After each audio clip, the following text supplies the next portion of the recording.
Have you ever heard of the concept of an exoskeleton? This product can be a brilliant business opportunity in India. Check out the whole video to know more. So basically, an exoskeleton is a robotic device जो आप पहन सकते हो. It's an AI-enabled robot actually जो आप पहनते हो अपने पाँव के नीचे. So this is just like an external skeleton of your body. पर ये करता क्या है? ये बेसिकली आपका प्रोडक्टिविटी या स्ट्रेंथ ऑलमोस्ट 40% से बढ़ा देता है. But why do we need this? Generally जब हम बहुत दूर जाते हैं या बहुत चलना पड़ता है, बहुत दौड़ना पड़ता है या बहुत स्टीप रास्तों में जब में जाना पड़ता है, that's the time we would require something like this, जहां हमें ज्यादा फुर्ती मिल जाए, ज्यादा स्पीड मिल जाए और एक सपोर्ट सिस्टम मिल जाए. बट यहाँ there is a brilliant business opportunity जो किसी ने सोचा ही नहीं. देयर इज अ कंपनी जिसने ये पहली बार वर्ल्ड में मास प्रोड्यूस किया है and they brought the cost down to about 1.5 lakh rupees. अगर आप ये इंपोर्ट भी करो इन बल्क तो आपको landed cost in India 1.5 lakh के आसपास ही पड़ेगा. Now just think of your target segment in terms of tourism. Tourism of what places? Expeditions, treks, पहाड़ी इलाके, safaris and so on and so forth. अब यहाँ होता क्या है कि बहुत लोग जाते तो है ट्रैक्स में, बहुत लोगों को जाना है ट्रैक्स में, but everybody is not fit enough.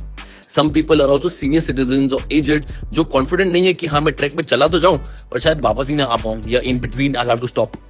Similarly बहुत सारे लोग हैं जो सिर्फ इंस्टाग्राम वीडियोस, फोटोज वगैरह के लिए जाते हैं but may not have the fitness, but they could also use something like this and finish this journey. Lastly कुछ ऐसे भी लोग हैं who have slight disabilities but उनको भी मन करता है to go for these tracks and for all of these kinds of expeditions.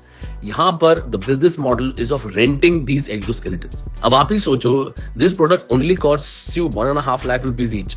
लेकिन अगर कोई इतने पैसे दे रहा है to go to a track और go to a large resort और समथिंग, इस प्रोडक्ट को वो आराम से दिन के 1,500 रुपए दे देगा for rent, which means in about 4 months और 5 months आपका पूरा का पूरा पैसा will be back and every month you'll be making a profit of 45,000 to 50,000 rupees per product. इस तरीके के there can be more than 1,000 products all over India because there are so many event planners, so many trek planners, so many places, so many resorts जो ये चीज use कर सकते हैं अपने कस्टमर की कन्वीनियंस के लिए. बेस्ट पार्ट इज कि आप इसको डायरेक्टली तो ऑफर कर सकते हो on rent, but if you offer it through these track planners and through these event planners and through these places, आपका पूरा डिस्ट्रीब्यूशन ऑलरेडी सेट है. To know more about this business idea or where to source this product from, comment skeleton and I'll send you the PDF.